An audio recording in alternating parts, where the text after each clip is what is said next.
Let's go ahead and get everybody to come on into the auditorium so we give David as much time as possible for class this day.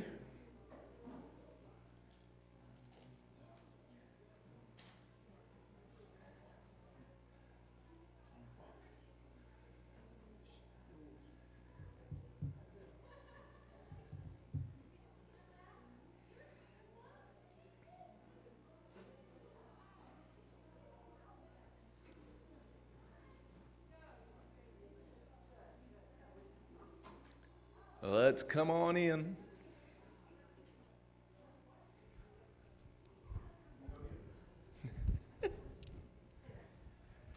They'll wander in.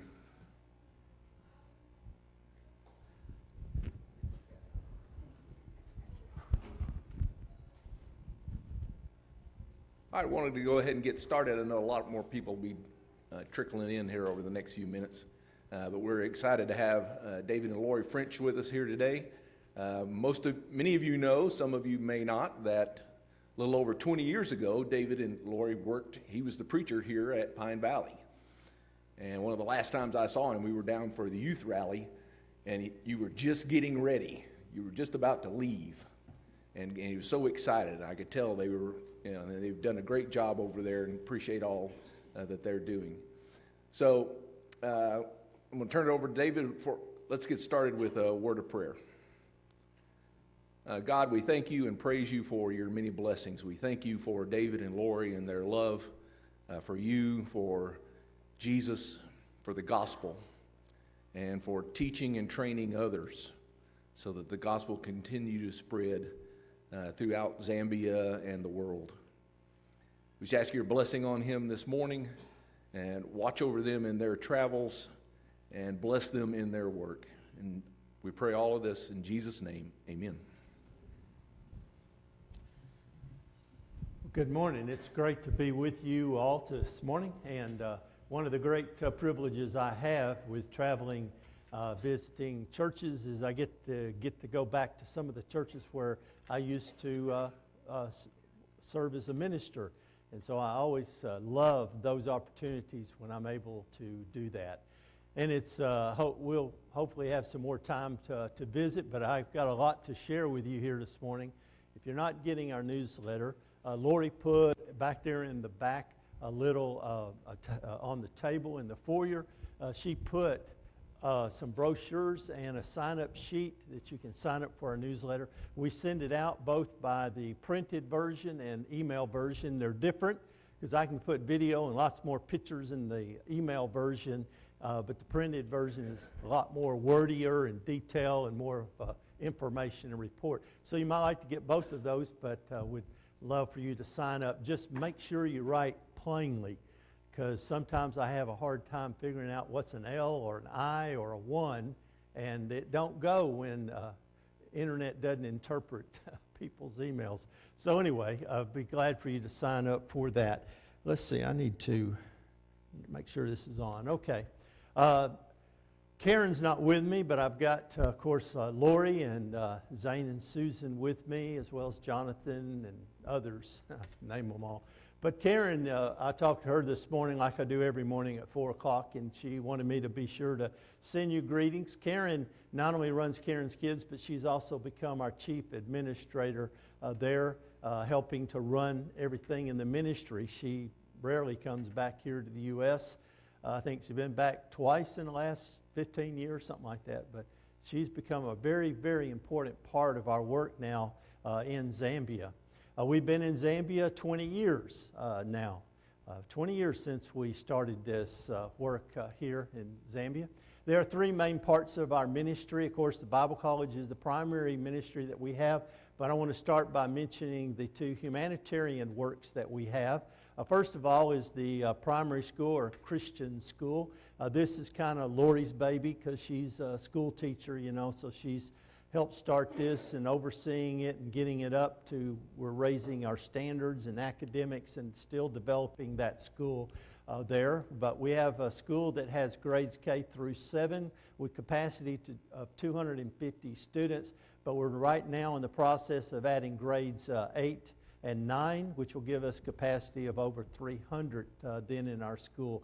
But we want to provide good quality Christian education, especially academically, because the government schools there are very, very poor.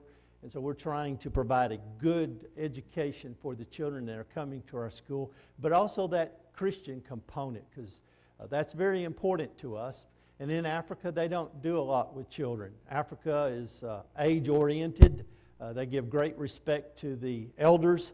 You know, if they have a dinner or something, the old men go through first and the children are last. It's totally opposite from us.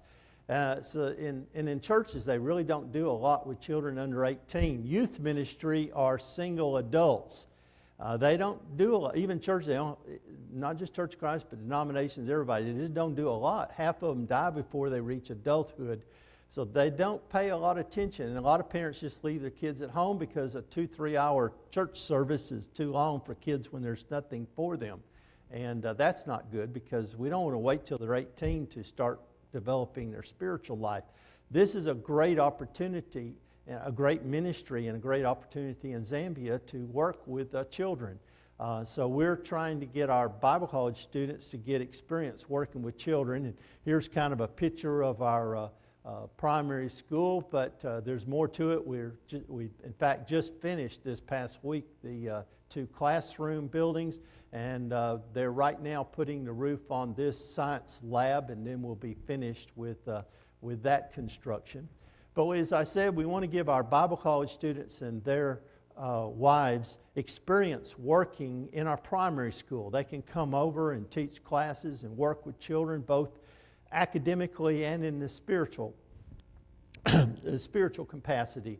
And this will prepare them so that when they go back to the village, some of them may go back and start a primary school in their churches, maybe earn a little income from that, or they will go back and be able to work with the children in the schools and work in a spiritual dimension, because almost nobody's doing anything with the kids. So our students and their wives go back and work with the children and develop them spiritually, and then they'll have a great influence on those children in the villages they grow up. So I think this is a really great untapped ministry in Zambia.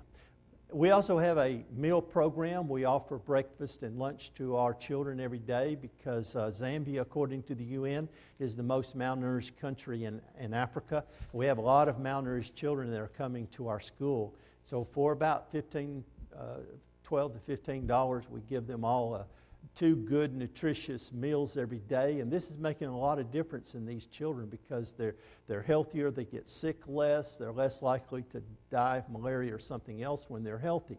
One of the reasons so many children, half of them die before they're adults, is because of that malnutrition. So this is a very important ministry that we have. So our school is making a difference in a lot of different ways. Our children that come to our school are coming from some of the poorest families in Zambia. We have some commercial farms that are in our area.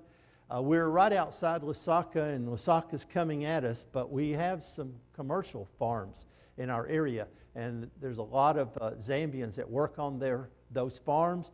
They're landless people, so they're the poorest of the poor. It's kind of like sharecroppers 100 years ago in this country.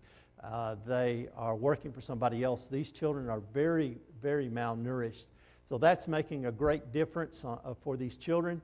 And they wouldn't be able to go to school if it wasn't for our school. Although education is supposed to be free, it's not really, because of all the fees and everything. And besides that, the nearest school is 7 miles away from our campus, and they're already doing 2 schools in one building, half a day each school. They don't have any more room for kids. So there's a lot of kids in our area. It's a growing area. There's just not any schools available. And these children are getting a very good education. It's going to enable them to grow up and be good, have good jobs, be able to better support their families, also help to contribute to the development of the economy of Zambia. And these children, they're getting these 2 nutritious meals. They're less likely to be one of the statistics that die before they reach adulthood, and they'll enter into adulthood healthier and be able to better take care of their families. And of course, we're giving them a good Christian foundation for these children. Let me talk next about our children's ministry, which we call Karen's Kids. This is a ministry that Karen started about 15 years ago because she just wanted to save the babies. We knew that half the children of Zambia die before they reach adulthood, but as we really started looking at it, it's mostly in the first 2 or 3 years of life. And the reason is because most of the time something happens to the mother.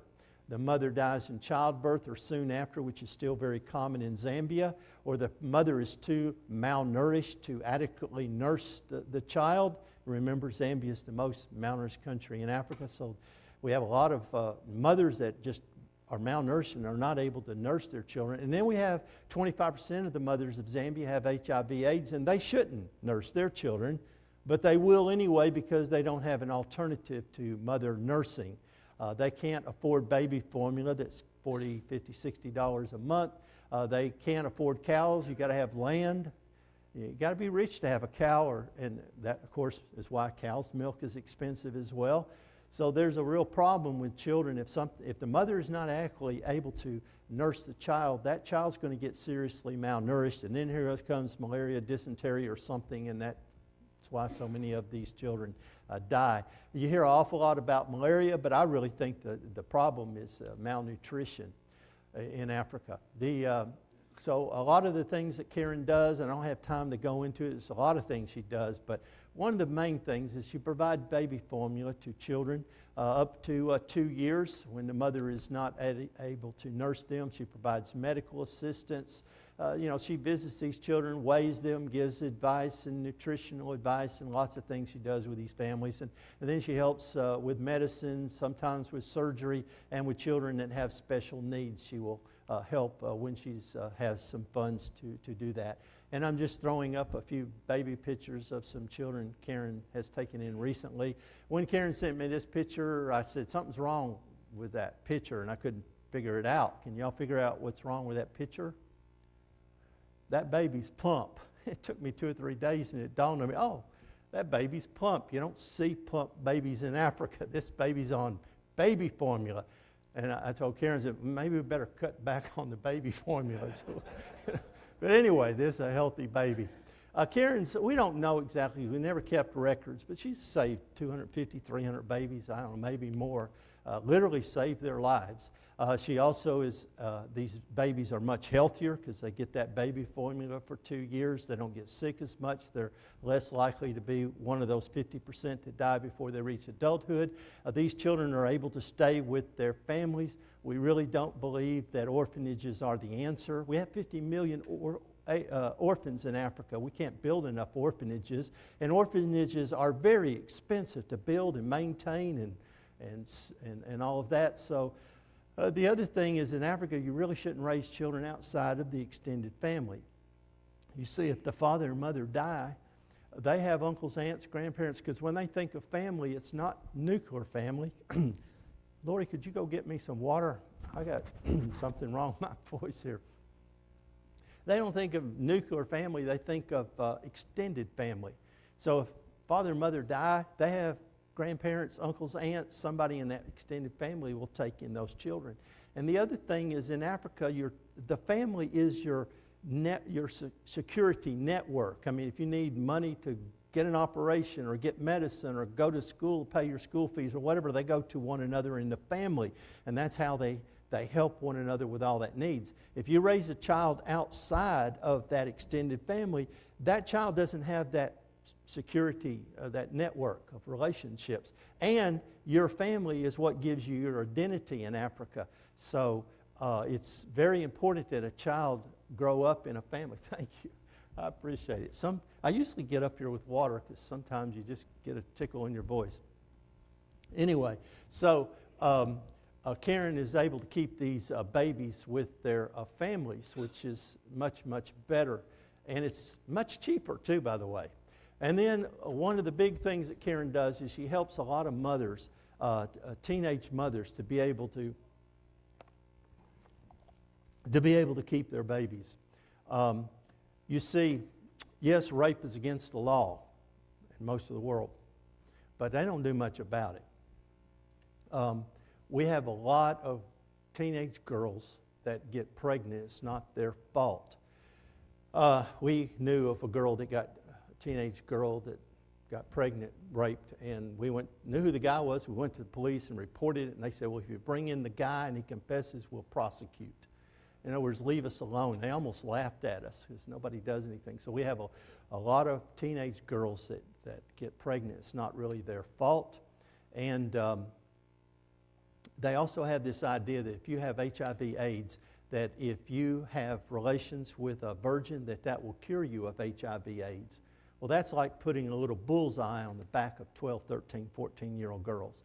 So a lot of the babies that Karen is helping are teenage mothers with their babies or grandmothers. We have a lot of widowed grandmothers that end up with the grandkids. Maybe all her kids are dead or out of place. And just see a lot of grandmothers who are widowed that have these babies and they don't have the means to care for them adequately. So that's a lot of the babies that Karen is helping. Now let me focus the rest of the time on the Bible College because that is our primary ministry. That's kind of the area that I focus on. You know, Lori's with we got division of labor here, see. Lori's with the primary school and Karen really focuses on the children. And, you know, I don't mess with their areas very much unless they come and they need money. That's when I get involved. You know, I got to find the money for it. But other than that, I'm really focused on the overall administration, fundraising, and the Bible College. We have a nice college now. We're almost finished. When the primary school will be finished with our construction, finally, after 6-7 years in our new campus. But we have this nice large auditorium, 110 feet long by 50 feet wide. And you know, it's twice as big as this auditorium. So it's really a nice auditorium. We do lectureships, Sunday morning worship, special events, graduation ceremonies, things like that. And then in the back of it, we have this nice big classroom where we can have combined classes, because when I'm there or we have visiting teachers that come over from America and teach short courses, I'll bring all the students together, first year, second year, third year students and their wives in a combined class. And so this was in July when I was teaching a class. We are able to have all the students together. But then we have a class for the second year students. And then we have third year students. We have a classroom in our office building along with the library as well. And then we have a classroom just for our women's program. You see, students that are married have to bring their wives, and their wives have to go through our women program.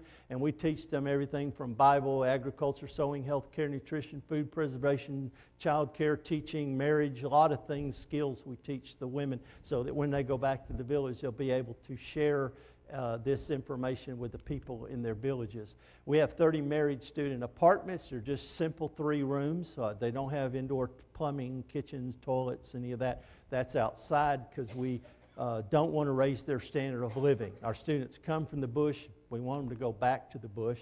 And then we have a dormitory for some of our single students that do come. And all in all, we have capacity for about 100 students. And we don't want to get any bigger than that because I think we have reached what I call maximum proficiency to do what we're trying to do. We don't want to get any bigger than that. Unfortunately, a windstorm came through about a week or so ago and blew the roof off the dormitory, so I got to fix that here in the next 4 weeks. Well, actually, quicker than that because the rains are about to come and it'll ruin the inside. But anyway, it's another problem I got to deal with this week when I get back home.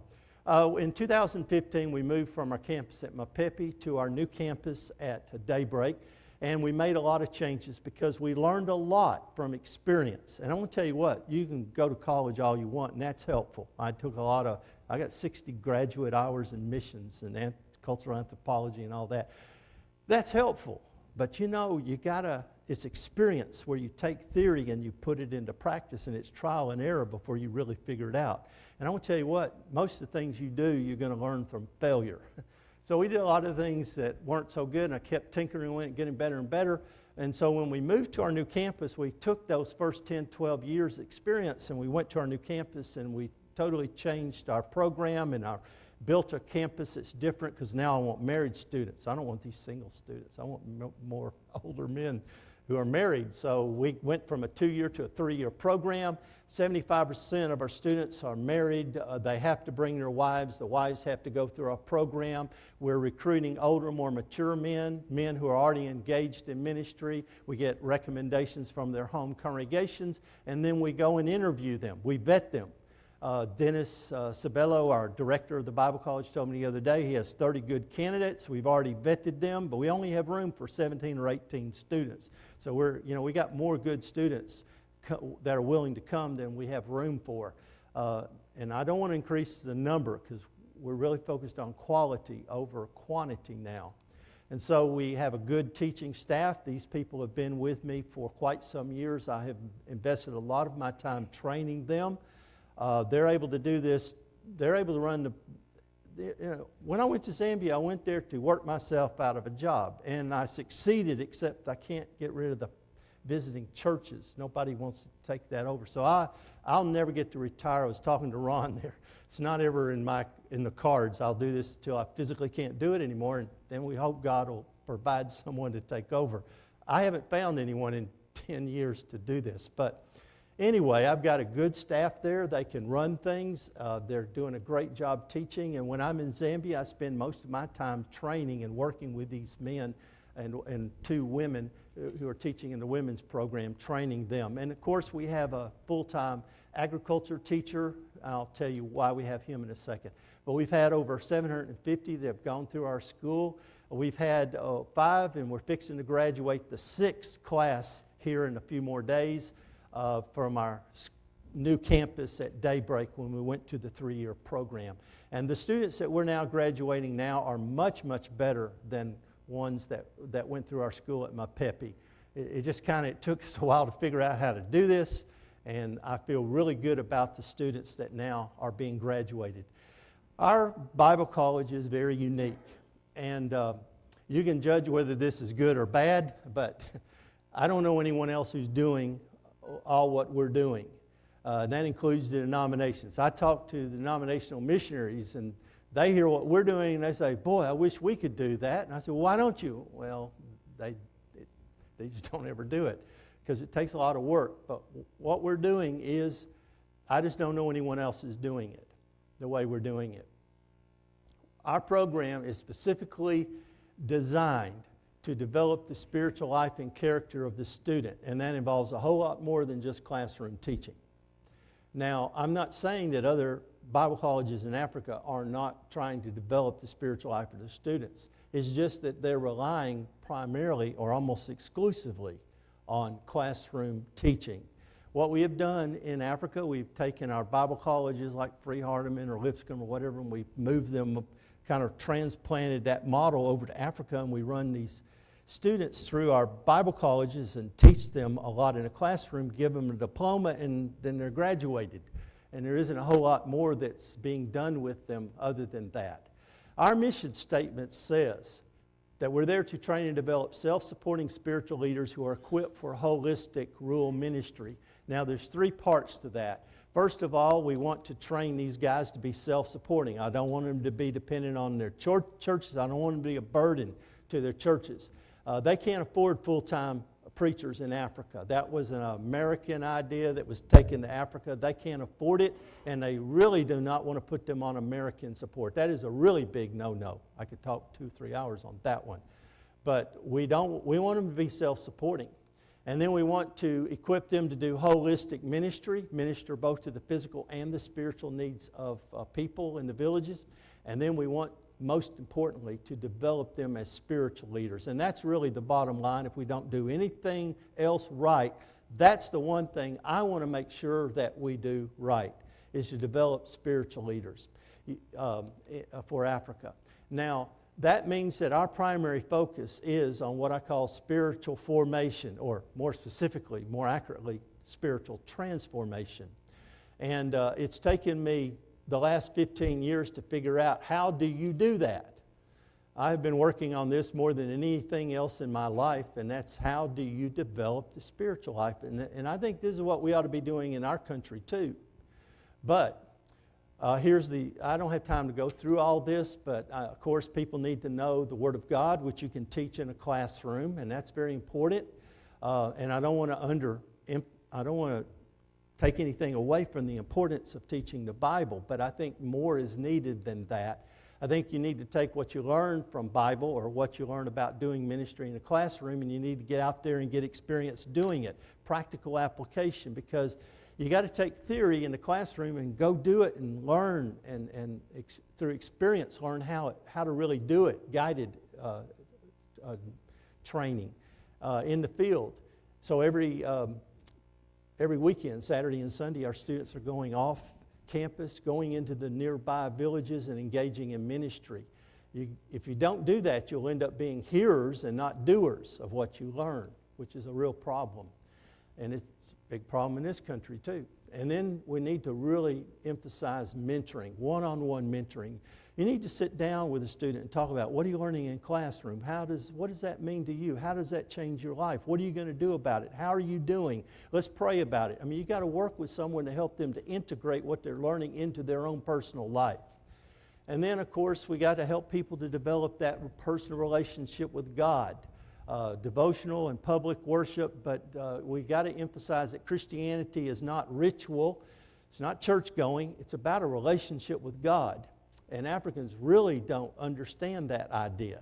They've never dealt with the spirit world that way. They're really familiar with the spirit world, it has nothing to do with a relationship with spirit beings. You fear them, you run from them. Having a relationship, well, that's a really new concept. And I'll tell you what, we have a problem with this too. We have people go to church and it's a ritual and check the boxes and that's it. And, it's about a relationship with God, and you've got to help people to understand that and to develop that. Well, I got to move on. I don't have more time to do this. But we have worked hard to design our program so that we are accomplishing those 8 things. And then we're unique in the sense that we are training our students to be self-supporting. Now, we're not actually unique in this. There are a lot of other Bible colleges now in Africa that have woken up to the fact that you got to train these guys to be self-supporting. And so we're not unique in that. And the other things we are, but not a lot of colleges are starting to do that. And the way that we're doing that is through our agriculture program. We want to train them to be self-supporting, and we do it through the agriculture. So when our students come, we got 50 acres. We give them a plot of land where they can grow 12 rows of vegetables. We teach them basic agriculture one-on-one. I have a full-time agriculture teacher who's been trained who teaches them this stuff. We teach them compost, raised beds, and especially drip irrigation. Because in Zambia, you can grow food year-round. The temperature doesn't change that much, but the problem is water. It rains only about 4.5 months a year, and then we don't get a drop for 7 to 8 months out of the year. Not a drop. But you can grow food year-round if you have water. But that's the problem. They don't have running water. They have to walk 3 or 4 or 5 miles to get their water. But if they can get enough water to fill 3 or 4 of these buckets every day, they can more than adequately grow enough vegetables and sell even in the marketplace and earn some money from that. And so we teach them drip irrigation because that is the most economical use of water. None of this sprayer stuff or flooding the beds, that's a lot of waste of water. Drip irrigation is the most economical use of water, so we teach them that. So when our students come, we start teaching them how to do this, the freshmen. We get them out there, they're digging in raised beds, teaching them, and I feed them for the first 2 or 3 months, but after the 3rd month, I don't feed them anymore. Sink or swim. You either produce food or you can go hungry or go home. And so they become self-supporting for most of the 3 years that they're with us. And that has proven very successful. When I was at Mapepe, I taught them drip irrigation, but I also fed them. And I realized when they went home, they really weren't doing it. I said, well, I'll take care of that. I took away the feeding. Now they are self-supporting for the 3 years that they're with us. They master the skills, and now when they go home, they're all doing it, and they're succeeding very well. In fact, some of them are thriving and starting to make some really good money from their agriculture. We're also teaching them how to raise chickens. We teach them poultry. We're looking into maybe developing some fish ponds and getting some pigs on our campus. We teach that, but we need to get the practical application. That's kind of the next step I'll be looking at this next year. And then we are training our students to do holistic ministry, ministering both to the physical and spiritual needs. In Africa, people are so poor that you can't ignore the physical needs of people. The suffering is too great. And besides, when Jesus came, He came teaching and ministering to people's physical needs. So we think that we need to help our students to be able to go back to the villages and help the people in their villages. And the way you train people how to do spiritual and ministry to people's physical needs is through practical experience in doing ministry. And so we give them all our training. We try to do everything we can to give them practical training. So on the weekend, Saturday and Sunday, our students are going off by bicycle or walking into surrounding areas. And we teach them that to make disciples, it is about building a relationship with people. Because, it's not about going out there teaching people and baptizing them. It's about building a relationship with people, because after you teach and baptize them, you got to work with them a lot longer after they're baptized to understand and to really understand and make the application of what it means to be a disciple of Jesus. It has to be in the context of relationship. So our students go out, they find a widow whose house is leaking, they'll rethatch her roof. They help a man who's sick and can't harvest his crops or plant them or tend to them. Just serving. And then, of course, the opportunity, they learn how to sit down and study the Bible with people through practical experience doing that. And they get practical experience learning how to do the agriculture. And we're wanting that when they go back to the village, they'll be able to teach others how to use drip irrigation. Zambia is the most malnourished country in Africa. The way we solve that is by teaching them to do drip irrigation. And then we teach them how to work with children. They get experience in our primary school, practical experience doing that. We teach them how to work with orphans and vulnerable children, learning from Karen's kids. We also teach basic medicine. This is something Lori's area. She does a lot and teaching them a lot about basic medicine, a lot of preventive medicine, and on marriage and the family. And I don't have time to get into that, just that, boy, marriages, you think marriages are in bad shape here, you ain't seen nothing. They've gone from arranged marriages that were stable to now, because of Coca-Cola and Hollywood, now they want love and romance in their marriages. But if you want love and romance in your marriages, you got to learn some relational skills. But men are still treating women like a cow or like a slave. If she don't do what you want, you just beat her until she does. I mean, they got real problems in relationships. They just never have. Marriage wasn't about love and relationships. It was about survival and having kids and family ties, and the way it used to be in Western culture 300-400 years ago. We didn't get into all this love and romance stuff until the last 300 years. Did y'all know that? Go study the history of marriage, and you'd be shocked to find that if 400 years ago, if someone said, I'm marrying for love, they would think that was unseemly and somehow immoral. Today we think just the opposite, that somebody who got married and they weren't in love with who they were getting married, we would think that's somehow immoral or unseemly. It's amazing how things have changed. But anyway, when you make that change to wanting love in marriage, you got to have some relational skills. So we do a lot teaching our students about relational skills that they need for marriage. And it's making a big difference with the marriages with our students. It's really changed their marriages. So we're teaching them how to do holistic ministry. So you see, what we're doing is very unique. It involves a whole lot more than just what you do in a classroom. Now, people ask me, how well are your students doing after graduating? All right, I got to run through this quick because I'm running out of time. I'll share what I can in about 5 minutes. Lazarus, a graduate from 2019, he's working out in the, here's where our campus is located, kind of in the middle of the country. He's working out in the Eastern Province. He is engaged in preaching evangelism. He's doing gardening and poultry and teaching the people in his church.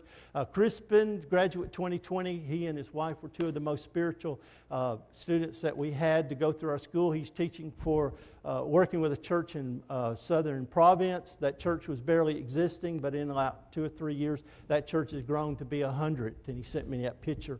He is also supporting himself through raising rabbits and chickens as well as his drip irrigation. King Soko, 2020 graduate, working for a church out in the eastern province, actively involved in evangelism, supports himself through his agriculture. He writes and says, "Much thanks to the donors for the godly support that they render to me who want to serve God and win the lost. I am who I am today because God used you to support Daybreak Bible College. May God abundantly continue to bless the donors so that they can bless others." Moffitt, 2020 graduate. He is working for a church way out up against the Malawi border. Very remote place. You talking about being out in the sticks. Would qualify as that. But he is active in evangelism and reports that his church is growing significantly, supports himself through agriculture and raising rabbits. He writes and says that he never thought he would become a minister for God when he started at Daybreak, but he says that he became a totally transformed person. That's the key word I want to see. By the way, if you were to interview our students when they graduate, because we've done this, we videotape them and interview them. And the word that I keep hearing more than anything else is they use the word transformation or transformed. They've been transformed. That's what it's all about. That's what I'm driving at. And I listen for that. He says, "I became a totally transformed person at Daybreak and wants to do the same for others by helping them to know who God is and His mission." Meshach, 2020 graduate. He is from the northern province, but he's working down in Mazabuka. He's training members in drip irrigation. The church has grown, and now they've started a building program for a larger building. He writes and says, "I'm no longer the same Meshach people used to know before I attended Daybreak, but a transformed person. I've learned the love of God and how to love others." And Meshach went home and he said, he came back and he told me one day, he says, "I went home and they said, 'You're not the same Meshach. Who are you?'" And I thought, yeah, that's what I want to see. Roderick, 2020 graduate. He's teaching for a kind of a Zambian self-started Bible college up in northern province. Involved in prison ministry. He preaches on a radio program that goes all over the entire Zambia. He's active in evangelism. He's one of our most capable graduates. He's planning to go to school in South Africa, Swaziland, and when he does, I'm hoping to hire him to come back and work with us. I'm out of time. 2021 graduate.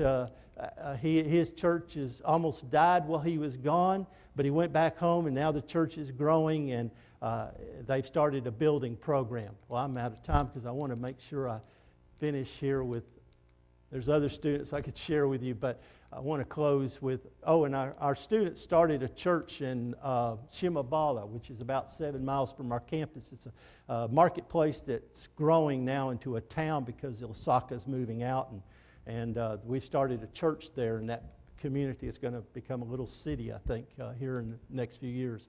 There are other ministries I don't have time to talk about, like our optical clinic that Lori runs, where we can give people prescription eyeglasses and reading eyeglasses. So that's kind of our ministry, both the spiritual and the humanitarian. Don't forget to sign up for our newsletter. But I want to close with this. Why is it so important? Running out of time.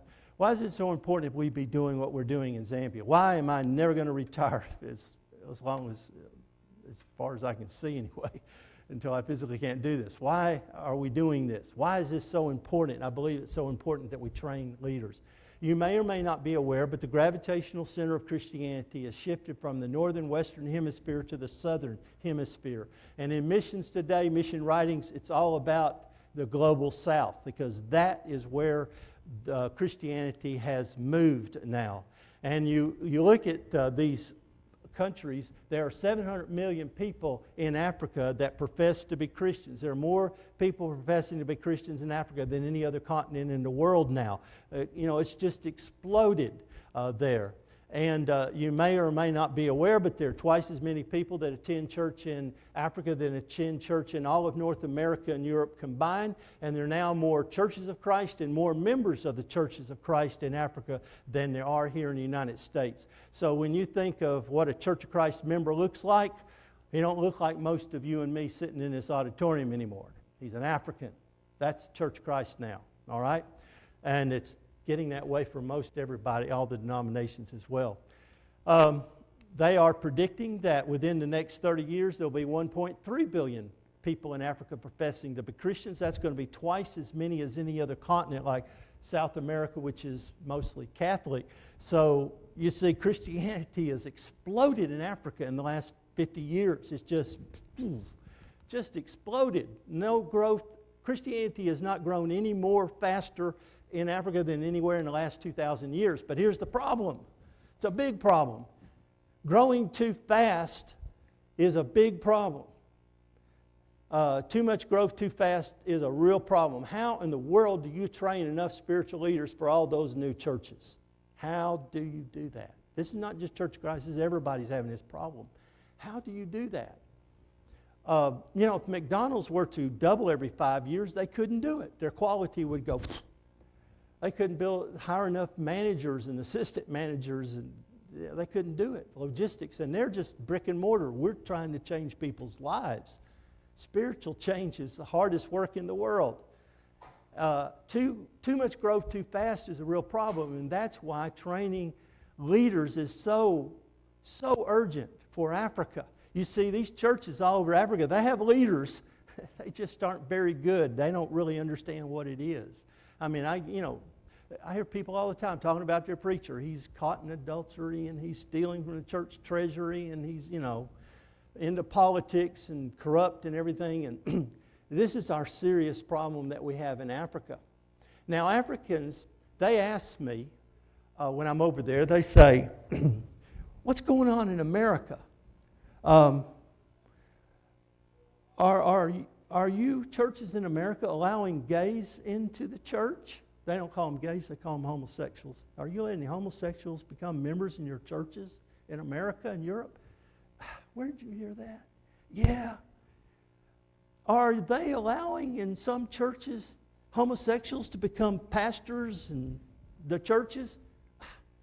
Yeah. Where did you hear that one?